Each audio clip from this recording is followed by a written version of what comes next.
Hello student, आप सभी का आपके अपने यूट्यूब चैनल आमंत्रण क्लासेज में मैं शंकर झा स्वागत करता हूं। आज के सेशन में हम लोग जो भारतीय संघ राज्य क्षेत्र के बारे में हम लोग पढ़ रहे हैं, उसमें जो बचा हुआ पार्ट है उसको हम लोग कवर करेंगे। तो उस टॉपिक की शुरुआत से पहले जो है सो आपको जो एक सूचनाएं दी जाती है और जो कुछ नई सूचनाएं आपके लिए हैं वो आप जान लीजिए। तो सबसे पहले आपका जो ये यूट्यूब चैनल आमंत्रण क्लासेज और आपका जो ऐप आमंत्रण क्लासेज ऐप पर उस पर आपको क्या क्या सुविधाएं मिलती है, कौन सा कोर्स उपलब्ध है। तो सबसे पहले आपको इसमें यूपीएससी और राज्य लोक सेवा आयोग के प्रारंभिक और मुख्य परीक्षा के दृष्टिकोण से राष्ट्रीय और अंतर्राष्ट्रीय समसामयिकी का क्लास मिलता है। दूसरा, आपको प्रारंभिक और मुख्य परीक्षा के लिए टेस्ट सीरीज भी मिलेगा, जिसमें दोनों ही प्रकार के टेस्ट सीरीज का एनालिसिस होगा। मुख्य परीक्षा का जो है सो मॉडल आंसर पीडीएफ के रूप में मिलेगा।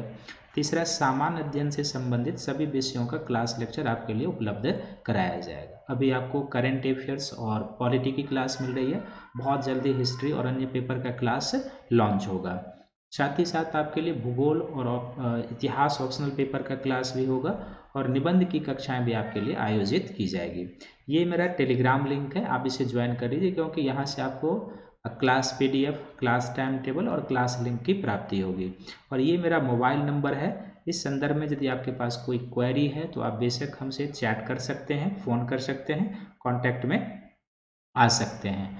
और जैसे मैंने पहले ही कहा कि मेरा क्लास जो है आप मेरे ऐप आमंत्रण क्लासेज ऐप पर भी देख सकते हैं। तो ये ऐप का लिंक है, इस लिंक के थ्रू आप ऐप को डाउनलोड कर सकते हैं या अपने मोबाइल के प्ले स्टोर में जाकर जो है तो आप ऐप को डाउनलोड कर लीजिए और आमंत्रण क्लासेज पर वो सारा बेनिफिट आपको मिलेगा, बहुत सारा फ्री जो आपके लिए होगा। कई सारे क्लासेज ऐसे होंगे जो यूट्यूब चैनल पर नहीं होगा, तो आपको ऐप पर उसकी सुविधा मिलेगी। तो आप ज़रूर इस ऐप को डाउनलोड कर लीजिए। और आपके लिए एक नई शुरुआत करने जा रहा हूं कि बीपीएससी का जो सीडीपीओ और 67वें बीपीएससी का एग्ज़ाम है वो जनवरी फरवरी में आयोजित होने वाला है। तो उसमें हम बिहार के भूगोल, भारत, वर्ल्ड मैपिंग, पर्यावरण पारिस्थितिकी और भूगोल से संबंधित जो प्रश्न है उसका क्लास लेकर आपके लिए आ रहे हैं। 25 नवंबर से ये क्लास होगा, लाइव क्लास होगी आमंत्रण क्लासेज ऐप पर। इसका समय 4 से 5 PM है और महज 1100 रुपया इसका फ़ी मैंने रखा है। तो आप में से जो भी बीपीएससी का 67वीं और सीडीपीओ का एग्ज़ाम दे रहे हैं, आप ज़रूर हमसे जुड़िए इस सेशन में। तो आइए आज के क्लास की हम लोग शुरुआत करते हैं। तो जैसे मैंने पहले ही बताया था कि हम लोग अभी संघ और राज्य क्षेत्र के बारे में पढ़ रहे हैं। संघ और राज्य क्षेत्र। तो संघ और राज्य क्षेत्र के बारे में जो हम लोग पढ़ रहे हैं, तो इसको टॉपिक को कोरिलेट करने के लिए हमें ये जान लेना होगा कि अब तक हम लोगों ने इस टॉपिक में क्या क्या कवर कर लिया है। अब तक क्या कवर कर लिया है, तो इसमें सबसे पहले हम लोगों ने देखा है कि जो अनुच्छेद 1 का प्रावधान है उसमें क्या शामिल है। अनुच्छेद 1 के प्रावधान के बारे में हम लोग विश्लेषणात्मक तरीके से अध्ययन कर चुके हैं। दूसरा, हम लोग पिछले सेशन में अनुच्छेद जो 2 है उसमें क्या प्रावधान शामिल है उसका भी अध्ययन कर चुके हैं। और जो आर्टिकल 3 है कॉन्स्टिट्यूशन का, तो उस 3 में क्या प्रावधान शामिल है, इन सब के बारे में हम लोग अध्ययन कर चुके हैं।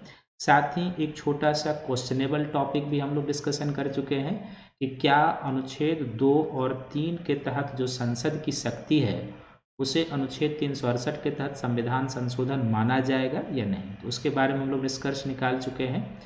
तो आज के सेशन में हम लोग कुछ जो डिबेटियल प्रश्न है उस पर चर्चा करेंगे और संघ शासित प्रदेश और राज्यों का उदय कैसे हुआ है इसके ऊपर हम लोग चर्चा करेंगे।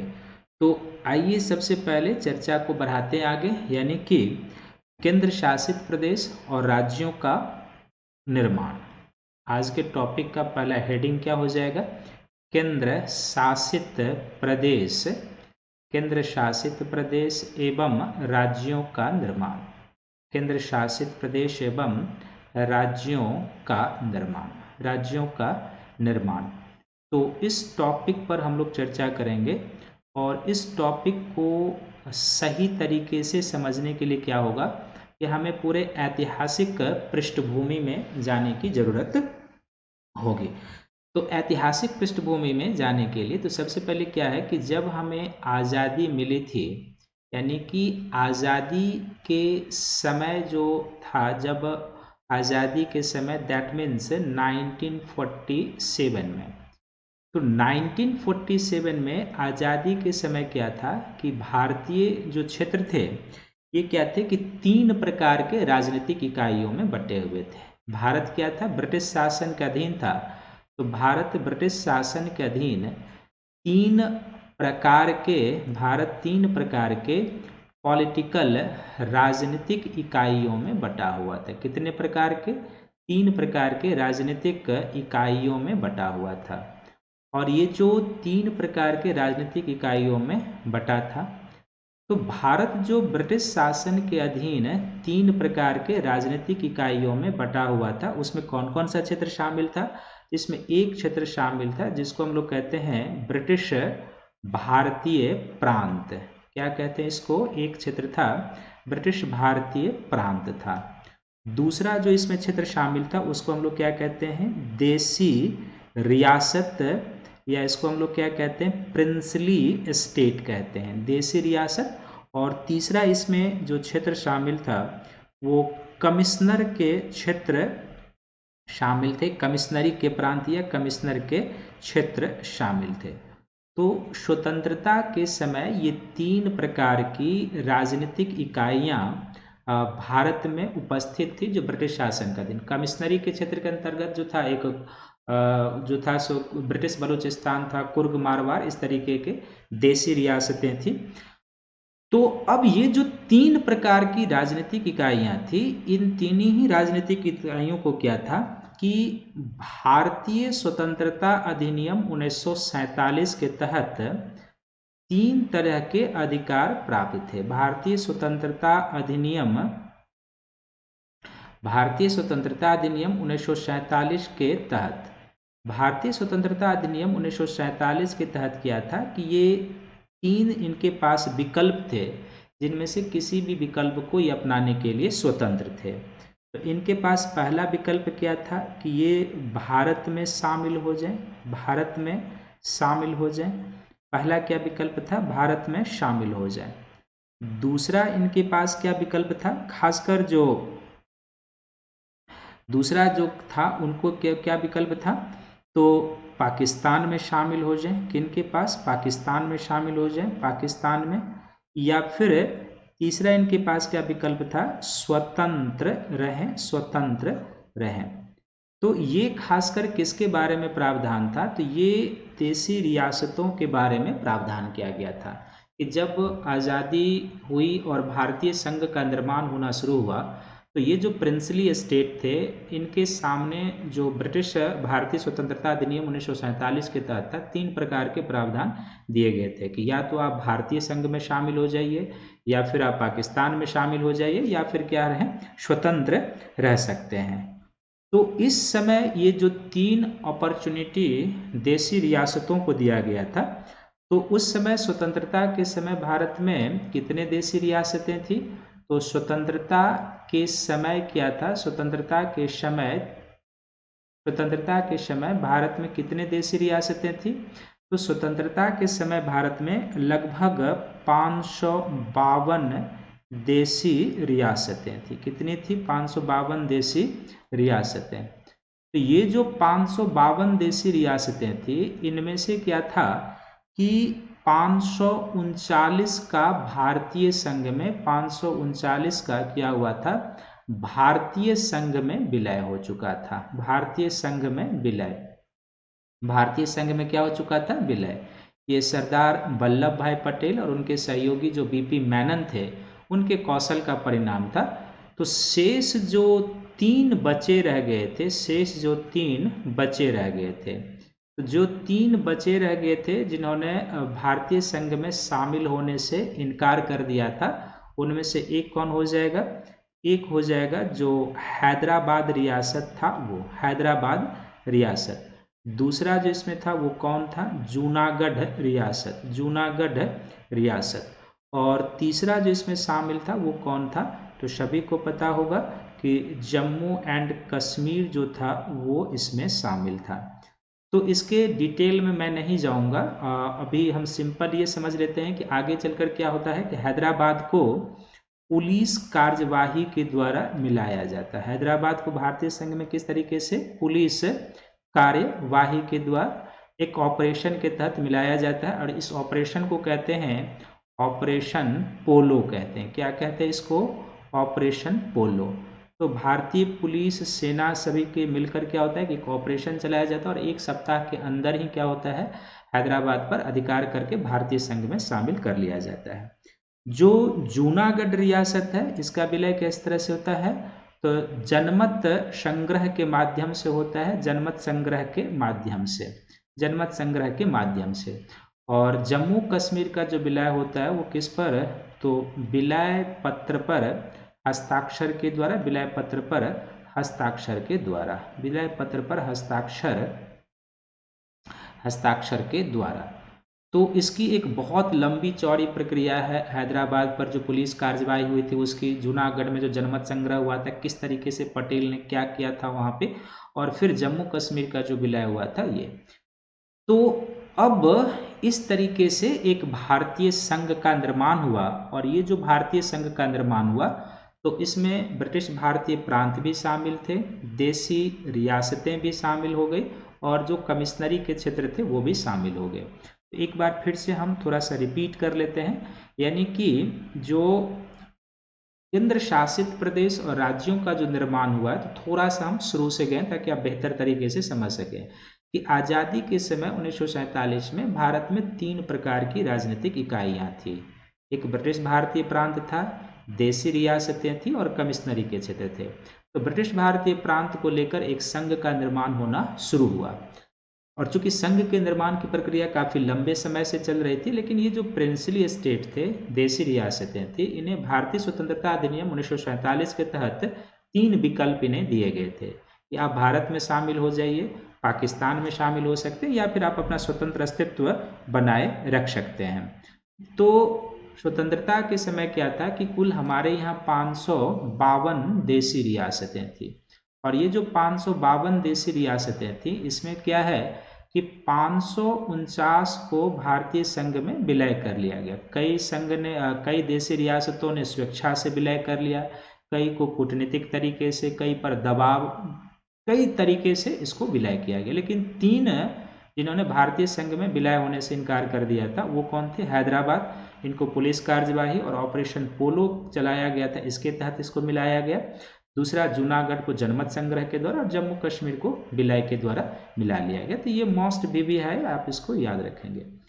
इसके बाद जो राज्य पुनर्गठन की प्रक्रिया होती है और वो कैसे चलती है, तो ध्यान से आपको समझना है। तो राज्य पुनर्गठन की ओर एक हेडिंग बन जाएगा, राज्य पुनर्गठन की ओर। तो अब हम लोग जो राज्य पुनर्गठन की ओर चल रहे हैं, राज्य पुनर्गठन की ओर, तो सबसे पहले क्या है कि दक्षिण, जैसे ही भारत को स्वतंत्रता मिली तो दक्षिण भारतीय राज्यों से क्या है, दक्षिण भारतीय राज्यों से क्या हुआ था, दक्षिण भारतीय राज्यों से भाषाई आधार पर राज्यों के पुनर्गठन की मांग उठी। भाषाई राज्य बनाने की मांग उठी थी, भाषाई राज्य बनाने की मांग। तो भाषाई राज्य बनाने की मांग जो है आज़ादी के साथ ही उठनी शुरू हो चुकी थी। तो भाषा के आधार पर राज्य का पुनर्गठन किया जाना चाहिए या नहीं किया जाना चाहिए, इसकी एक प्रक्रिया है, आप इसको ध्यान से सुनेंगे। तो भाषा के आधार पर राज्य का पुनर्गठन किया जाना चाहिए या नहीं, इसके लिए सबसे पहले 1948 में संसद के द्वारा क्या किया गया, एस.के. धर आयोग का गठन किया गया। किसका गठन किया गया? एस.के. धर आयोग का गठन, एस.के. धर आयोग का गठन किया गया। तो दक्षिण भारत में जब भाषाई आधार पर राज्यों के पुनर्गठन की मांग बढ़ी तो संसद के द्वारा 1948 में कौन से आयोग का गठन किया गया, तो एस.के. धर आयोग का गठन किया गया। ये जो एसके धर आयोग था, इस आयोग ने भाषाई राज्यों के मांग यानी कि भाषाई आधार पर पुनर्गठन की मांग को खारिज कर दिया था। भाषाई आधार पर नहीं होना चाहिए, ऐसा इनका सुझाव था। भाषाई आधार पर नहीं होना चाहिए। एसके धर आयोग के बाद जो है दिसंबर 1948 में ही क्या होता है, कांग्रेस का एक सम्मेलन होता है, और कांग्रेस का इसके बाद जो सम्मेलन होता है उसको हम लोग क्या कहते हैं, जयपुर अधिवेशन कहते हैं। कांग्रेस का कौन सा अधिवेशन होता है, जयपुर अधिवेशन होता है। और इस जयपुर अधिवेशन में एक कमेटी बनाई जाती है जिसको हम लोग कहते हैं जेबीपी कमेटी के नाम से जाना जाता है, जेबीपी कमेटी। ये जो जेबीपी कमेटी बनाई गई थी, किस लिए बनाई गई थी, तो इसका मूल प्रयोजन यही था, इसका उद्देश्य क्या था, ये जो जेबीपी कमेटी बनाई गई थी, इसका मूल प्रयोजन यही था कि क्या भाषा के आधार पर राज्य का पुनर्गठन होना चाहिए, क्या भाषा के आधार पर राज्य का पुनर्गठन होना चाहिए, क्या भाषा के आधार पर राज्य पुनर्गठन हो।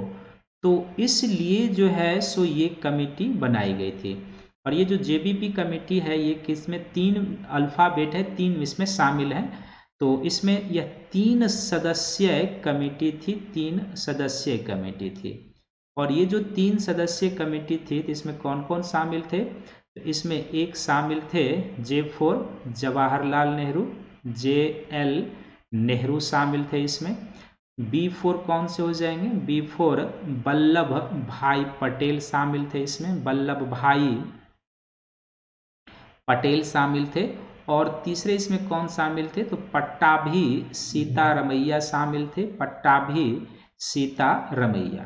तो पट्टाभी सीतारमैया, ये 3 सदस्यीय कमेटी बनाई गई थी। इस कमेटी की जो सिफारिश थी, या जो इस कमेटी ने कहा था, इस कमेटी ने 2 प्रमुख बातें कही थी। तो इस कमेटी ने जो 2 प्रमुख बातें कही थी, वो क्या कही थी कि इन्होंने भी भाषा आधार पर राज्य के पुनर्गठन की मांग को नकार दिया था। भाषा आधार पर क्या किया था कि भाषा के आधार पर राज्य पुनर्गठन को नकार दिया, अर्थात भाषा के आधार पर राज्य का पुनर्गठन करना उचित नहीं होगा, ऐसा इन्होंने कहा था। लेकिन इनकी दूसरी सिफारिश यह भी थी, या कहना यह भी था कि साथ ही जनता के मनोभाव को ध्यान में रखना चाहिए, जनता के मनोभाव को ध्यान में रखना चाहिए कि आखिर जनता क्या चाहती है, ये भी हमें ध्यान में रखना चाहिए। तो सबसे पहले दक्षिण भारत से भाषाई आधार पर राज्य पुनर्गठन की मांग उठती है, तो उसी के आलोक में 1948 में एसके धर आयोग का गठन किया गया। इन्होंने भाषाई आधार पर राज्य का पुनर्गठन नहीं होना चाहिए, ऐसा सुझाव दिया। उसके बाद 1948 में कांग्रेस का जयपुर अधिवेशन होता है। उस जयपुर अधिवेशन में एक 3 सदस्यीय कमेटी, संक्षिप्त में जेबीपी कमेटी कहते हैं, बनाई गई। इसका उद्देश्य क्या था, तो इसका मूल उद्देश्य था कि क्या भाषा के आधार पर राज्य का पुनर्गठन होना चाहिए। तो ये जो 3 सदस्यीय समिति थी, जिसमें जवाहरलाल नेहरू, वल्लभ भाई पटेल और पट्टाभी सीतारमैया शामिल थे, इन्होंने 2 मुख्य बातें कही। एक तो इन्होंने कहा सर्वप्रमुख कि भाषा के आधार पर राज्य का पुनर्गठन नहीं होना चाहिए, लेकिन दूसरा इन्होंने यह भी क्लॉज दिया कि जनता के मनोभावों का ध्यान रखना चाहिए। जब जेबीपी कमेटी ने भाषा के आधार पर राज्यों के पुनर्गठन की मांग को खारिज कर दिया था, तो दक्षिण भारत में एक गांधीवादी नेता पोट्टू श्री रामल्लू की क्या होती है, पोट्टू श्री रामल्लू की मृत्यु हो जाती है। पोट्टू श्री रामल्लू की मृत्यु एक लंबे आमरण अनशन के बाद क्या होता है कि पोट्टू श्री रामल्लू की मृत्यु हो जाती है, क्योंकि वो आंध्र प्रदेश राज्य के पुनर्गठन के लिए आमरण अनशन कर रहे थे। जैसे ही पोट्टू श्री रामल्लू की मृत्यु होती है, तो अक्टूबर 1953 में, कब, तो अक्टूबर 1953 में आनन फानन में केंद्र सरकार के द्वारा क्या किया जाता है कि आंध्र प्रदेश का गठन किया जाता है। तो इसके बाद क्या होता है कि पोट्टू श्री रामल्लू की मृत्यु के बाद आंध्र प्रदेश राज्य का गठन होता है। आंध्र प्रदेश राज्य का गठन, आंध्र प्रदेश राज्य का गठन। तो इसका अर्थ है कि ये जो आंध्र प्रदेश राज्य का गठन हुआ, ये किसके आधार पर? इसका गठन हुआ था भाषा के आधार पर ही हुआ था, भाषा के आधार पर। और जाहिर सी बात है कि जब भाषा के आधार पर आंध्र का गठन हुआ तो अन्य राज्यों के पुनर्गठन की मांग भी बढ़ने लगी। तो अब इसके बाद क्या किया गया? संसद के द्वारा दिसंबर 1953 में एक कमेटी गठित की गई। दिसंबर 1953 में एक कमेटी गठित की गई। उस कमेटी का क्या नाम था? तो फजल अली आयोग का गठन किया गया। फजल अली आयोग। कौन सा आयोग? तो फजल अली आयोग का गठन। और ये जो फजल अली आयोग का गठन किया गया था, इसका मूल प्रयोजन क्या था? तो फजल अली आयोग का गठन इसीलिए किया गया था कि भाषाई आधार पर राज्य का पुनर्गठन किस प्रकार हो। भाषाई आधार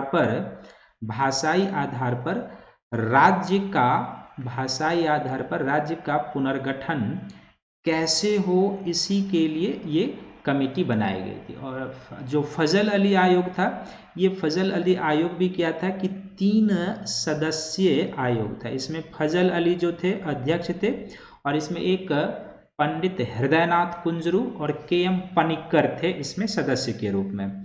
तो 3 सदस्य में क्या थे? अगले पेज पर ले रहे हैं। 3 सदस्य में तो ये जो आयोग था ये क्या था? 3 सदस्यीय आयोग था। 3 सदस्यीय आयोग।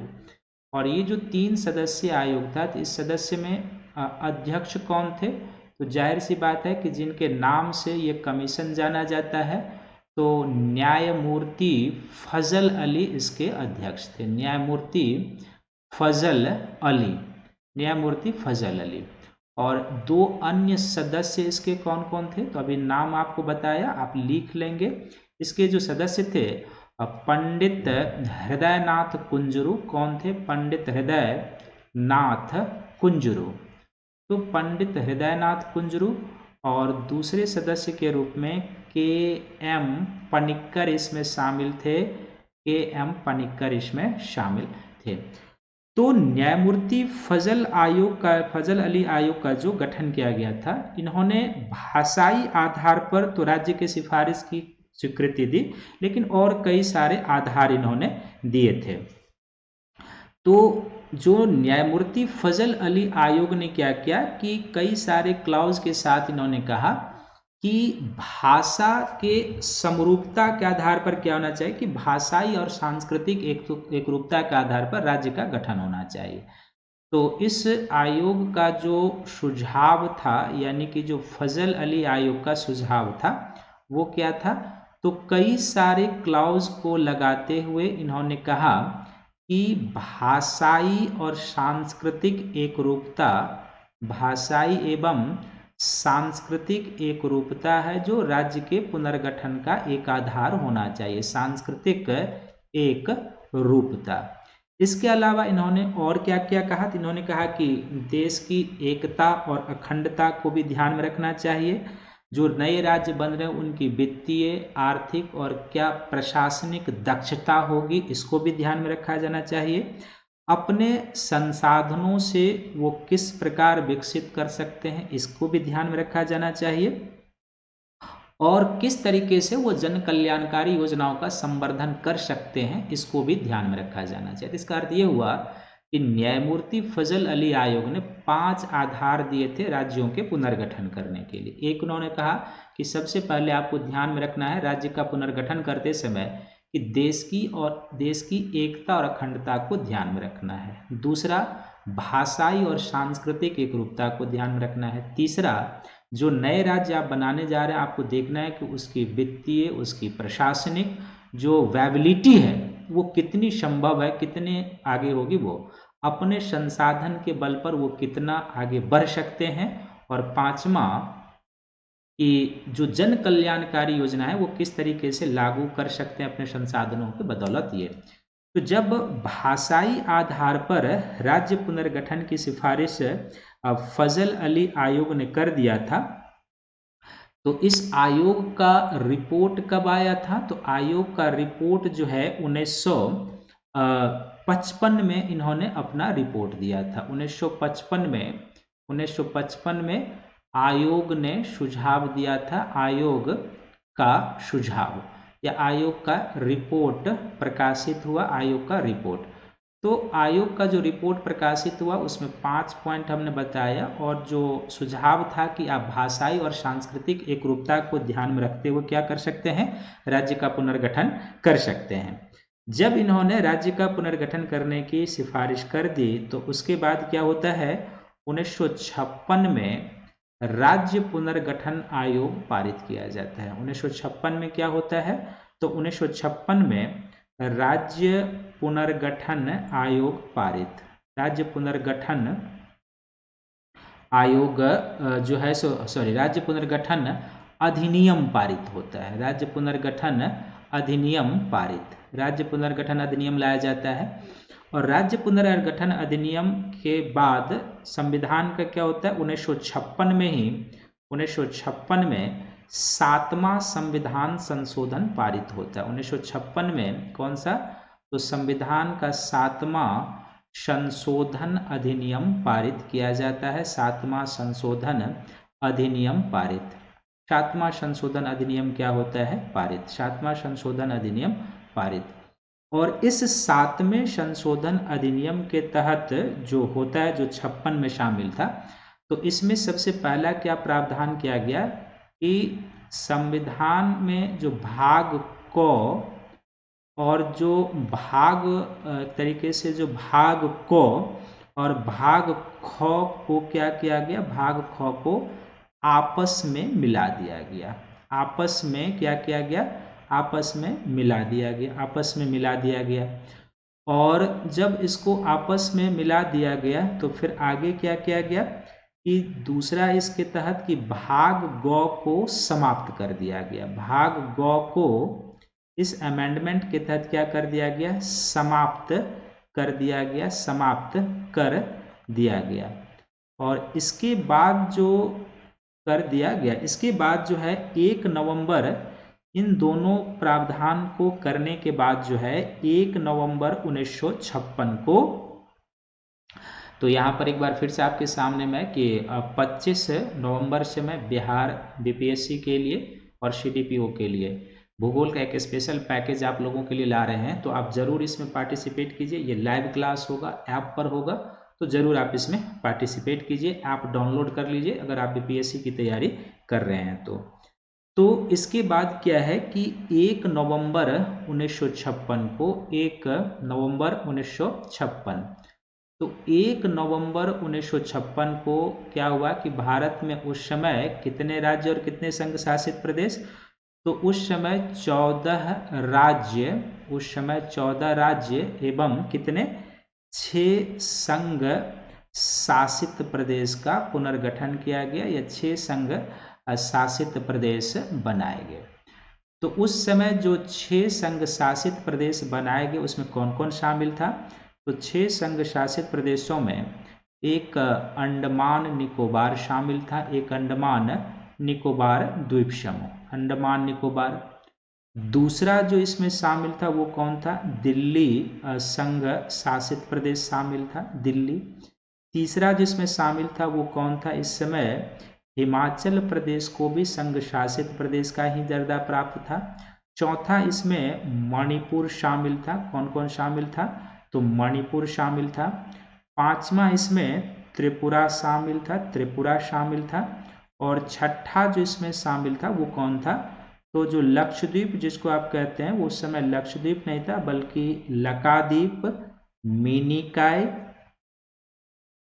लकाद्वीप, मिनिकॉय, अमीनी द्वीप, अमीनी द्वीप और फिर का अमीनी द्वीप का ये समूह था। तो इस तरीके से उस समय 6 संघ शासित प्रदेश थे, यानी कि जो आज हिमाचल है, जो मणिपुर है, जो त्रिपुरा है, ये उस समय के संघ शासित प्रदेश। आगे चलकर इनको राज्य का दर्जा दिया गया। और जो 14 राज्य बनाए गए थे राज्य पुनर्गठन अधिनियम 1956 और संविधान के 7वें संशोधन के तहत, इसमें कौन कौन शामिल था? इसमें एक हो जाएगा इस समय जो शामिल था सबसे पहले आंध्र प्रदेश, जो भाषा के आधार पर बनने वाला देश का पहला राज्य हो जाएगा। दूसरा जो था इसमें कौन शामिल था? तो दूसरा इसमें असम शामिल था। तीसरा इसमें कौन शामिल था? तो तीसरा इसमें बिहार शामिल था। चौथा इसमें कौन शामिल था? तो चौथा इसमें मुंबई शामिल था। मुंबई उस समय महाराष्ट्र नहीं था, मुंबई। पांचवा जिसमें शामिल था वो कौन था? तो जम्मू एंड कश्मीर शामिल था। छठा जिसमें शामिल था वो कौन शामिल था? तो केरल शामिल था। सातवां जिसमें शामिल था वो कौन शामिल था? तो मध्य प्रदेश शामिल था, मध्य प्रदेश। जो आठवां इसमें शामिल था, आठवां जो शामिल हो जाएगा वो कौन था? मैसूर, यानी कि आज जो कर्नाटक है वो पहले क्या कहलाता था? मैसूर कहलाता था, तो इसमें मैसूर शामिल था आठवां। फिर जो नौवां राज्य इसमें बनाया गया था वो कौन था? तो उड़ीसा, जो आज भी है, उड़ीसा राज्य शामिल था।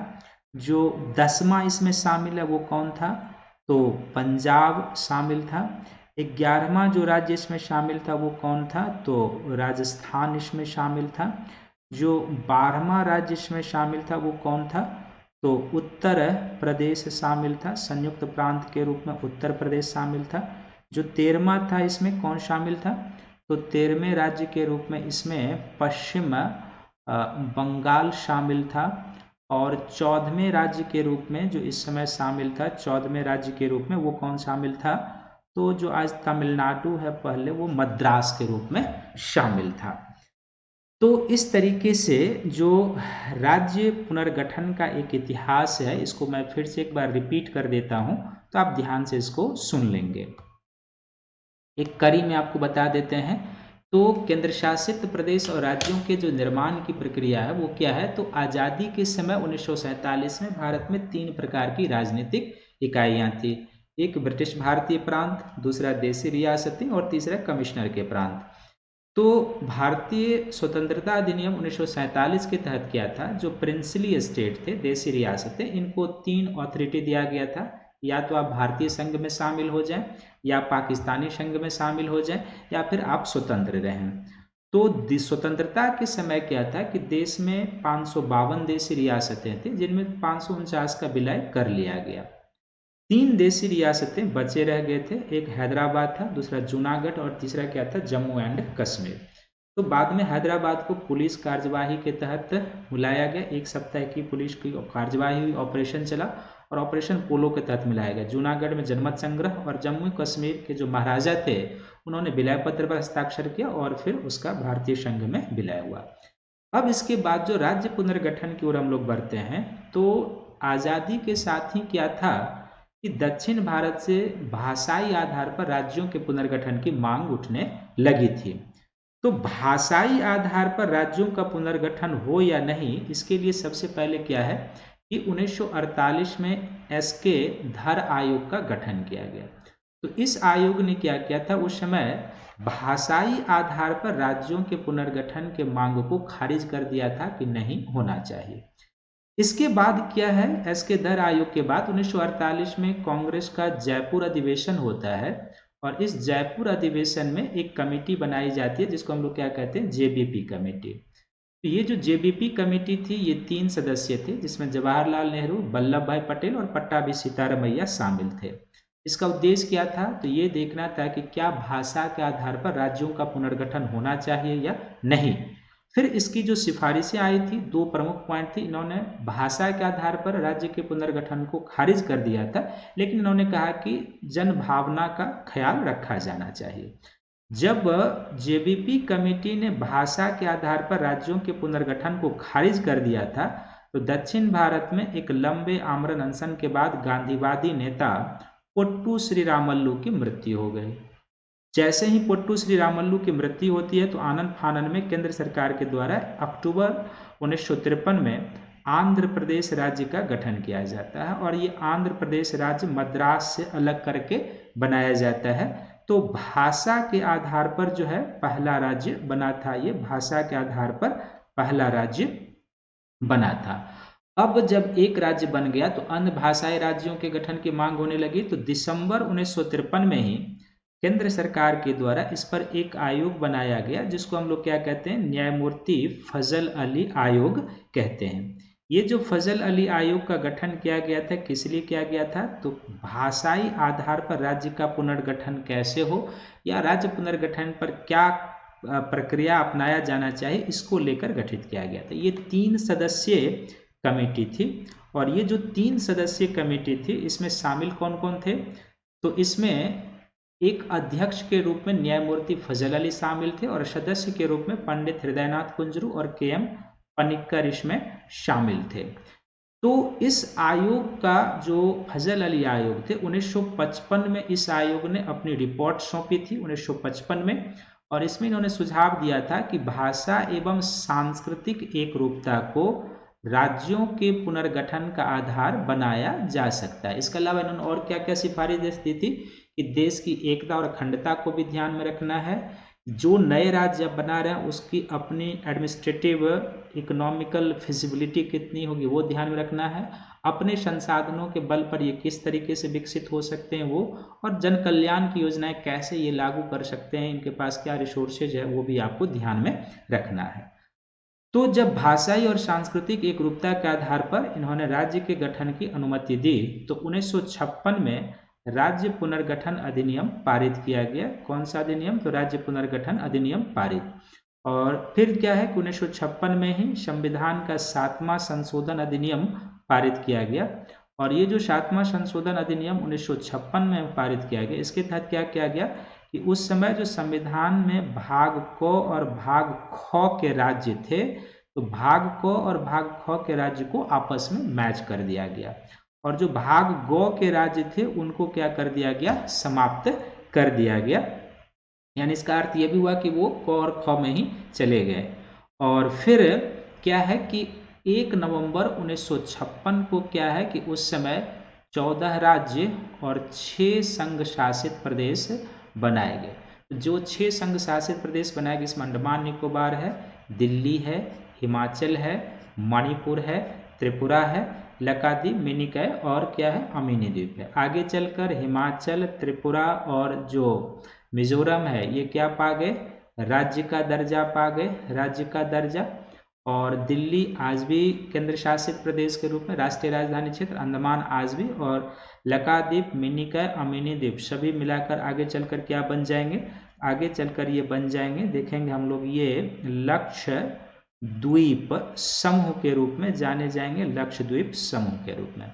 जबकि जो 14 राज्य बनाए गए थे उसमें आंध्र प्रदेश सबसे पहला भाषा के आधार पर, फिर असम, फिर बिहार, फिर मुंबई, फिर जम्मू कश्मीर, फिर केरल, फिर मध्य प्रदेश, फिर कौन सा है, मैसूर है। मैसूर के बाद जो है सो फिर कौन सा बनाया गया था, तो मैसूर के बाद उड़ीसा बनाए गए, फिर पंजाब, फिर राजस्थान, फिर उत्तर प्रदेश, फिर पश्चिम बंगाल और फिर मद्रास। ये राज्य इस तरीके से बने थे। इसके बाद 1956 के बाद जो है सो भाषा को आधार बनाकर और देश की एकता अखंडता को ध्यान में रखते हुए आज आप देख रहे हैं कि भारतीय संघ में कितने राज्य और कितने संघ शासित प्रदेश बन चुके हैं। साथ ही साथ कई राज्यों का जो नाम परिवर्तित हुआ है वो भी आप देख लीजिए एक बार। तो राज्यों के नाम में परिवर्तन, एक हेडिंग बना लेंगे, राज्यों के नाम में परिवर्तन। तो कब कब किन राज्यों के नाम में परिवर्तन हुए हैं ये हमें ध्यान में रखना है, कभी कभी पूछ बैठेगा। तो सबसे पहले 1950 में ही क्या किया गया कि संयुक्त प्रांत का नाम क्या कर दिया गया था, जैसे मैंने पहले ही कहा था कि 1950 में संयुक्त प्रांत जो था उसका नाम क्या कर दिया गया, इसका नाम उत्तर प्रदेश कर दिया गया। संयुक्त प्रांत का नाम क्या कर दिया गया, उत्तर प्रदेश कर दिया गया।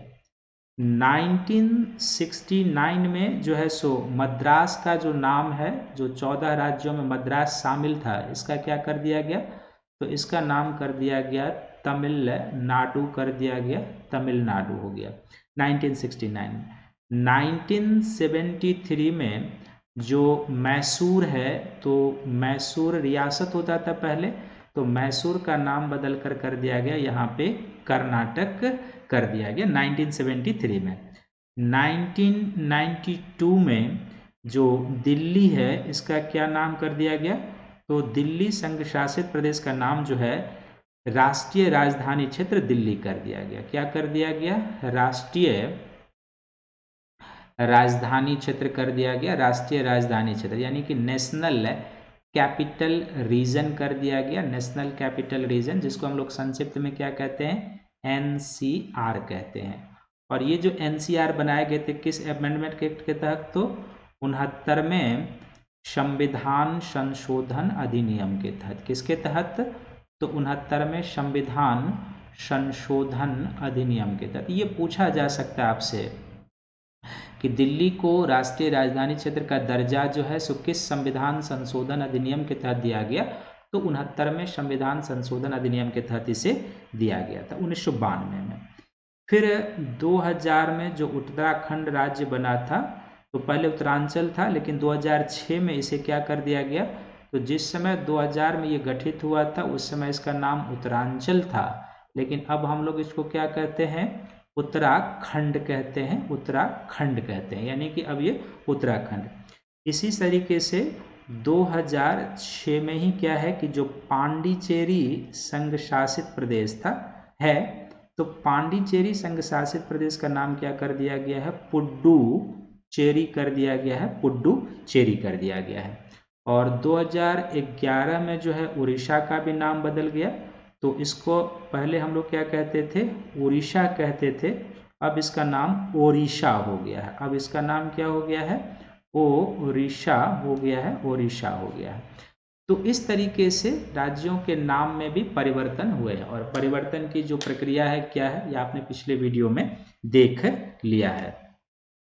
तो आज के सेक्शन का जो सबसे महत्वपूर्ण पार्ट है वो कौन सा पार्ट है, तो आपको जो राज्य पुनर्गठन की प्रक्रिया शुरू से बताया है, कहाँ से आपको बताया है, तो राज्य पुनर्गठन की प्रक्रिया जो आपको यहाँ से शुरू किया है कि आज़ादी के समय से, तो यहाँ पर आपको याद रखना होगा कहाँ से, तो ये जो भाषाई आधार पर जो राज्यों के पुनर्गठन की प्रक्रिया बताया, एसके दर आयोग से लेके और 1 नवंबर 1956 तक जो 14 राज्य और 6 संघ शासित प्रदेश, पूरे बीच के घटनाक्रम का क्रोनोलॉजी आपको बता दिया हूँ। इस क्रोनोलॉजी को याद रखना है, क्योंकि यहाँ से कई बार आपको अरेंज करने के लिए प्रश्न आएगा कि ठीक है कांग्रेस का जयपुर अधिवेशन है, जेबीपी कमेटी है, एसके धर आयोग है, पट्टू श्री रामल्लू की मृत्यु है, इसको अरेंज कीजिए कि पहले कौन बाद में कौन।